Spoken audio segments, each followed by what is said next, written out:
ಸ್ವಾಮಿ ಬದಿದೇವ ಅದು ಬರೀ ಸೀರೆ ಕೇಳಿಲ್ಲ. ಹೌದು ಉತ್ಕೋ ಅಂತ ಹೇಳ್ಬಿಟ್ಟು ಎಕ್ಕಡೆ ತಂದೋಳಿ ಎಕ್ಕಡೆ ಗಮನ ಮಾಡ್ಬಿಟ್ಟು ತೇಗಿನೆಲ್ಲ ತಂದು ಮೈ ಮೇಲೆ ಮುಸ್ಕನ್ನ ಮಾಡಿಬಿಟ್ಟು ಯಾವ ನೀಲಿಗೌಡ ಯಜ್ಞನ್ ಭೇಟಿಗೆ ಹೋಗ್ಬೇಕು ಅಂತ ಹೇಳಿ ನೋಡುವಾಗ ಬಡ್ಡಿ ಸಂಖ್ಯೆನ ನೋಡಿ ಆವಾಗ್ಲೂ ಅನುಮಾನ.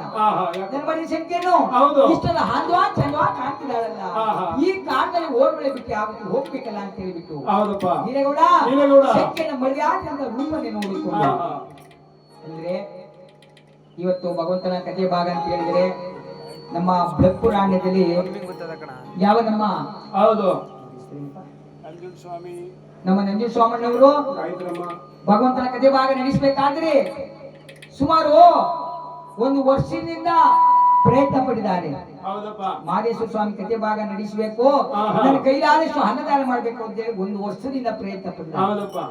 ಇತ್ತ ಕಥೆ ಪುರಾಣ ಕೀರ್ತನೆ ಇದು ಎಲ್ಲಾರ್ಗು ಸಿಕ್ಕಿಲ್ಲ. ಲಕ್ಷ ಮೇಲೆ 96 ಕೋಟಿ ಶರಣರು ಸಂತೋಷಕ್ಕೆ ಸಿಕ್ಕಬೇಕಂತ ಕಥೆ ಭಾಗ. ಇವತ್ತು ಇದು ಒಂದು ಪುಣ್ಯ ದಿನ. ಯಾವ ಈ ಬ್ಲಪ್ರಾಮದಲ್ಲಿ ಮೊದಲನೇ ಕಾರ್ತಿಕ್ ಸೋಮವಾರ 27ನೇ ತಾರೀಕು ಮೊದಲನೇ ಕಾರ್ತಿಕ್ ಸೋಮವಾರ ಅಂತ ಹೇಳಿದ್ರೆ ಇಲ್ಲಿ ನೆಟ್ಟಗಂತ ನಮ್ಮ ತಂದೆ ತಾಯಿಗಳಿಗೆ ಭಗವಂತನ ಕೃಪೆ ದೊರಕಬೇಕಾದ್ರೆ ಅಷ್ಟು ಸುಲಭ ಅಲ್ಲ. ಇದು ಎಲ್ಲರಿಗೂ ಸಿಕ್ಕಿಲ್ಲ. ದೊಡ್ಡವರು ಹೇಳ್ತಾರೆ ನೋಡಪ್ಪ ಇಂತ ಕಥೆ ಪುರಾಣ ಕೀರ್ತನೆ ಸಿಕ್ಬೇಕಾದ್ರೆ ತಂದೆ ತಾಯಿ ಮಾತುವಂತ ದಾನ ಧರ್ಮ ಭೂಲೋಕದಲ್ಲಿ ನಡೆದಿರ್ಬೇಕು ಕಣಪ್ಪ ಅಂತ ಹೇಳ್ತಾರೆ. ಆದ ಕಾರಣ ಇವತ್ತು ಇಲ್ಲಿ ನಮ್ಮ ತಂದೆ ತಾಯಿಗಳೆಲ್ಲ ಭಗವಂತನ ಕೃಪೆಗೆ ಮಾದೇಶ್ವರ ಸ್ವಾಮಿ ಕಥೆ ಭಾಗಕ್ಕೆ ಆತನ ದರ್ಶನ ಪಡೆಯೋದಕ್ಕೆ ನೀವೆಲ್ಲ ನೆರೆದಿದ್ದೀರಾ. ನೆರಬೇಕಾದ್ರೆ ದೊಡ್ಡವರು ಹೇಳ್ತಾರೆ ಸಿದ್ದಪ್ಪಾಜಿ ಮಾದೇಶ್ವರ ಶನೇಶ್ವರ ಹೇಳ್ತಿದ್ದಾರೆ ನೋಡಪ್ಪ ಯಾರು ವಶೀಕತೆ ಕೇಳ್ತಾರೆ ಅವ್ರಿಗೆ 25 ವರ್ಷ ಆಯಾಸು. ಯಾರು ವಸಿ ಕಥೆ ಕೇಳಿದ್ರೆ 25 ವರ್ಷ ಆಯಸ್ಸು. ಅರ್ಧ ಕಥೆ ಕೇಳಿದ್ರೆ 50 ವರ್ಷ ಆಯಸ್ಸು. ಮುಕ್ಕಾಲು ವಸಿ ಕಥೆ ಕೇಳಿದ್ರೆ 75 ವರ್ಷ ಆಯಸ್ಸು. ತುಂಬಾ ಕಥೆ ಕೇಳಿ ಮಂಗಳಾರತಿ ಸ್ವೀಕರಿಸುವ ನಮ್ಮ ತಂದೆ ತಾಯಿಗಳಿಗೆ 25 ಎಷ್ಟ 125 ವರ್ಷ ಗ್ಯಾರಂಟಿ. 125 ಬೇಕಾ 125 ನೋಡೋಣ.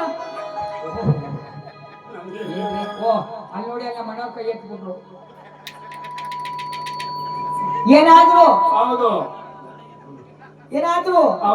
ಅಯ್ಯೋ ಬಿಡ್ರಿ, ನಮ್ಮ ಹೊರಕೊಡ ರಾಜನ ಕಥೆ ಭಾಗ ಬೇಕಾದಷ್ಟು ಕ್ಯಾಸೆಟ್ ಬಂದಿದೆ, ಯೂಟ್ಯೂಬ್ ಅಲ್ಲೆಲ್ಲ ಬಿಟ್ಬಿಟ್ಟವ್ರೆ. ನಾವ್ ಅಲ್ಲಿ ಕೇಳ್ಕೊಳ ಅಂತ ಹೇಳಿ ನೀವೇ ತೂರ್ಸೋದೇ ಆಗ್ಲಿ, ನಿದ್ರೆ ಮಾಡದೆ ಆಗ್ಲಿ, ಗಲಾಟೆ ಮಾಡದೆ ಆಗ್ಲಿ, ಅರ್ಧ ಕಥೆ ಕೇಳಿ ಮನಗೋದೆಲ್ಲ ಮಾಡಿದ್ರೆ ಬೆಳಗಾಗಕ್ಕೆ ನಿಮ್ಗೆ ಸಲಿತ್ ಏನಾರು ಒಂಚೂರು ಹೆಚ್ಚು ಕಮ್ಮಿ ಆಗೈತೆ. ನಾನು ಜವಾಬ್ದಾರನಲ್ಲ, ನಾನು ನೀವು ಕೇಳಂಗೂ ಇಲ್ಲ. ಹಂಗಲ್ಲ ಗುರುಗಳೇ, ಈ ಮಾತ ನೀವು ಮಂಗಳಗಳ ಮುಂದೆ ಹೇಳಿದ್ರ ಪಾಪ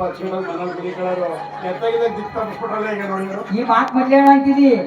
ಈ ಮಾತು ಬದಲೇಬೇಕಾದ್ರೆ ನಮ್ಮ ಅಪ್ಪಾಜಿ ಮನೆ ಮಾಸನ ಪಾಲಿಗೆ ಯಾರು ಧೂಪ ಹಾಕ್ತಾರೆ? ಸರಿ ಬಿಡಪ್ಪ.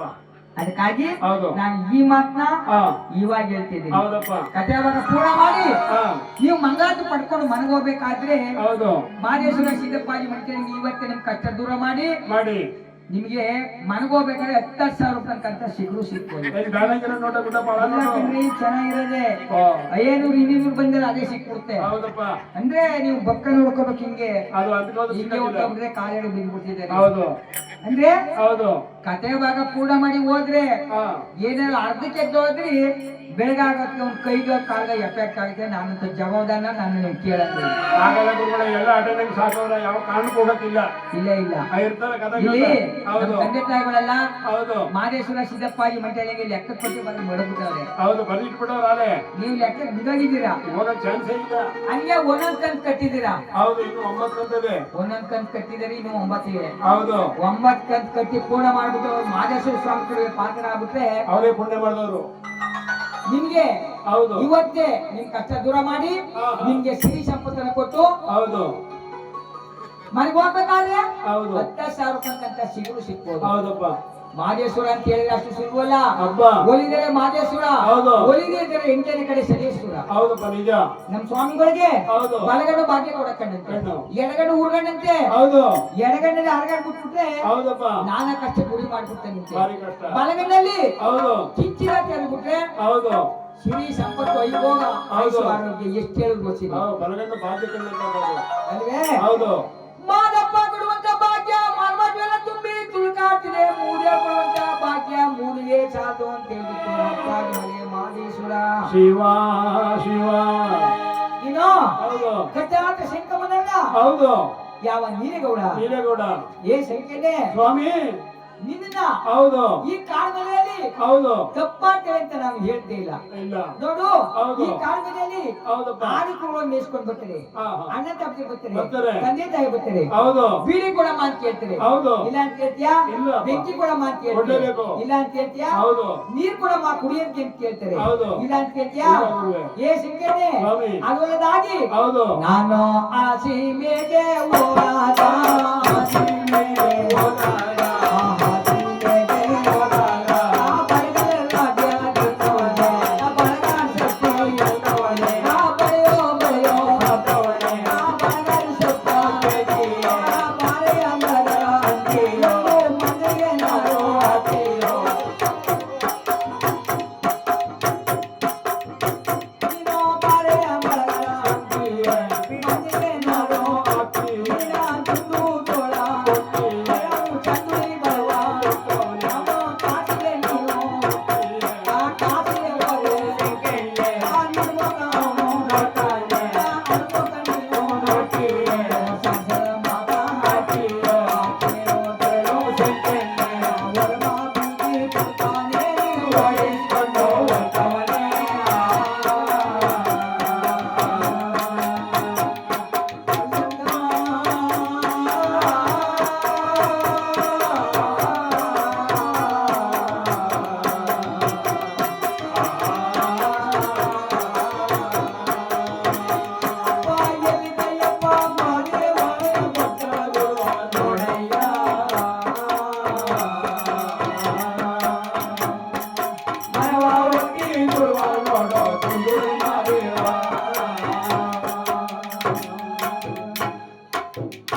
ಏ ಶಂಕರನೇ, ಸ್ವಾಮಿ ಪತಿದೇವ.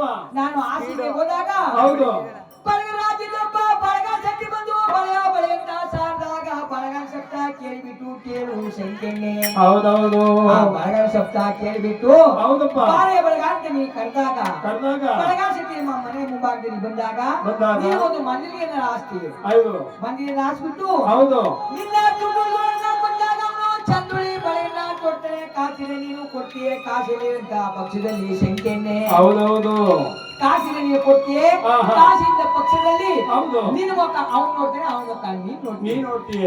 ಅವಾಗ ಹೌದು ಅಯ್ಯೋ ಬಳಗ ಸಿಟ್ರೆ ಹೌದಪ್ಪ. ಮನೇಲಿ ಕಾಸಿದೆ ಅಂತ ಬಳ ಕೊಟ್ಕೊಂಡ್ಬಿಟ್ಟೆ, ಹಾ ಹಾ ಇವಾಗ ಕಾಸಿಲ್ಲ ಇನ್ನೊಂದ್ಸಾರಿ ಬನ್ನಿ ಅಂತ ನೀನು ಸ್ವಾಮಿ ಹೇಳಿದಾಗ ಹೌದಪ್ಪ. ಬಳಗ ಶಕ್ತಿ ನಿನ್ ಮೇಲೆ ಯಾವಾಗ ಪಡ್ತೇನೆ. ಯಾವಾಗ ಪಡ್ತಾನೆ. ನೋಡು ಹಾ. ಗಂಡಸಿ ಅಂತ ದೀರ್ಘಾಗಿ ಕೂಡ ಹೌದು ಹೆಣ್ಣು ತಾನಾಗಿ ತಾನು ಮಾತಾಡೋದಂತ ಈ ಹೆಣ್ಣು ಜೊತೆ ಮಾತಾಡ್ಬೇಕು ಅನ್ನೋ ಭಾವನೆ ಯಾರಲ್ಲೂ ಯಾರಿಗೂ ಬರ್ಬಾರ್ದು. ಬರಂಗಿಲ್ಲ. ಅವಾಗ ಹೌದು ಬಳಗ ಶಕ್ತಿ ಹೌದು. ನಿನ್ ಮೇಲೆ ಯಾವಾಗ ಪಡ್ತಾನೆ. ಶಕ್ತಿನೇ. ಹೌದು. ಓಹೋ ಯಾವನ ಪರಮ ಪಾಪಿ ಮುಂದೆ ಮಗ ಹೌದು. ಇಂಥ ಸ್ರೋಂದೋಪಿಯನ್ನ ಕಾಡ್ನಲ್ಲಿ ಬಿಟ್ಟು ಹಾ, ಹಾ. ಹೊಟ್ಟೋಗಿದೆ ಅಂತ ಹೇಳ್ಬಿಟ್ಟು ಬಳಗ ಶಕ್ತಿ ನಿನ್ ಮೇಲೆ ಯಾವಾಗ ಪಡ್ತಾನೆ. ಪಡ್ತಾನೆ. ಶಕ್ತಿನೇ. ಸ್ವಾಮಿ ನೀನು ಬಳಗ ಪಾಲು ಪಾಲಿಗೆ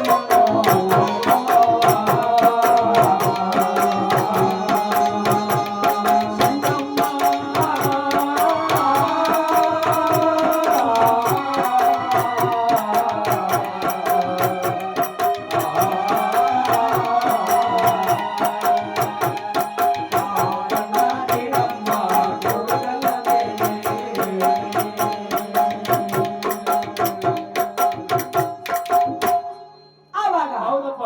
ಬಳಗ ಶಕ್ತಿ ಹೌದು. ನಿನ್ನೆ ಯಾವಾಗ ಪಡ್ತೇನೆ ಅಂತ ಹೇಳಿದಾಗ ಹೌದಪ್ಪ. ಸತ್ಯವುಳ್ಳ ಸಂಗಮ್ಮ ಪತಿ ನೀಲಗಳನ್ನ ಮಾತನ್ನು ಕೇಳಿಕೊಂಡು ಹೌದೌದಪ್ಪ. ಒಟ್ಟಿ ನಮ್ಮ ಕೂಡ ಬದಲು ಆ ಒಳಗೆ